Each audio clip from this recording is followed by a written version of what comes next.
This is the case of Steven Truscott.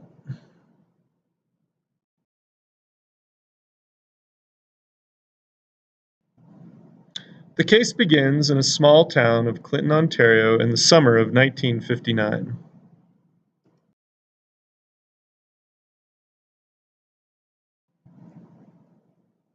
On June 11th, the body of a 12-year-old girl named Lynn Harper was found in a small patch of forest on the edge of a farmer's field near the junction of Highway 8 and the local county road.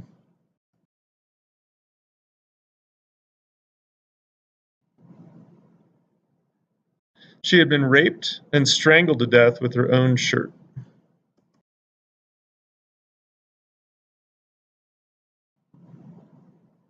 The prime suspect in the case was her 14-year-old classmate, Steven Truscott.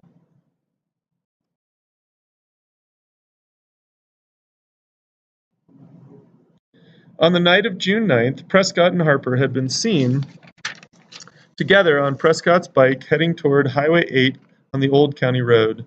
This was the last time she was to be seen alive.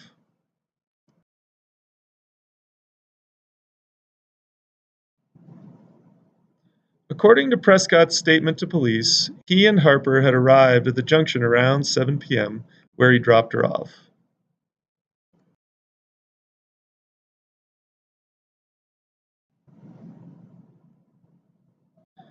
He recalled that as he rode off, he glanced back to see Lynn getting into a late model Chevrolet.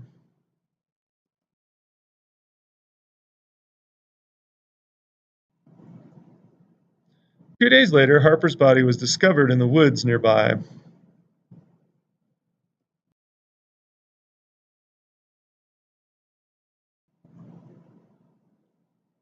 On June 13th, Truscott was arrested and charged with first-degree murder.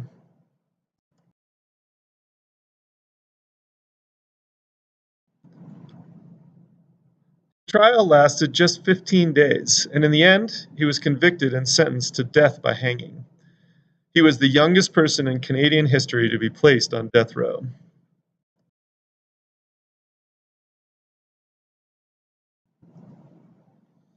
His conviction mostly rested on the testimony of the local pathologist, Dr. John Peniston, who established the time of death to be between 7:15 and 7:45 on the night of June 9th.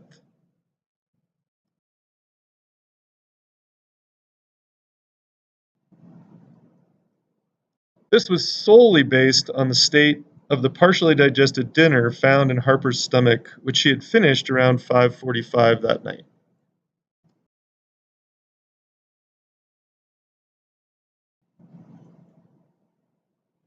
Truscott's sentence was commuted in 1960, and he received life in prison instead of death. 10 years later, he was released on parole.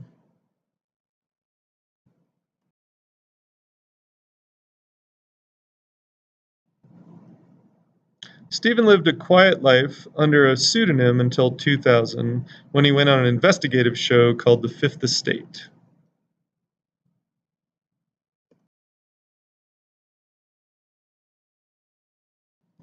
This show caught the eye of civil rights lawyers who worked for individuals who had been wrongly accused. They reopened the case in 2001.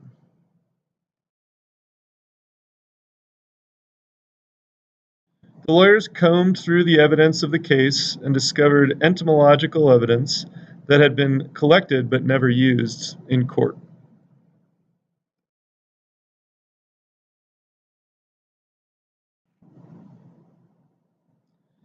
During the autopsy, larvae had been collected and photographed. They had also been raised to adulthood and identified as bluebottle blowflies.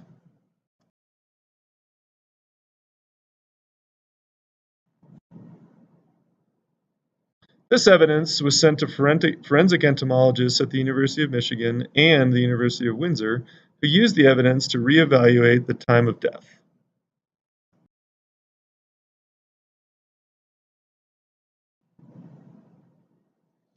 After measuring the size of the larva from the autopsy pictures and taking into account that blowflies don't fly or oviposit at night, they concluded that the time of death was most likely sometime on the 10th and not the 9th.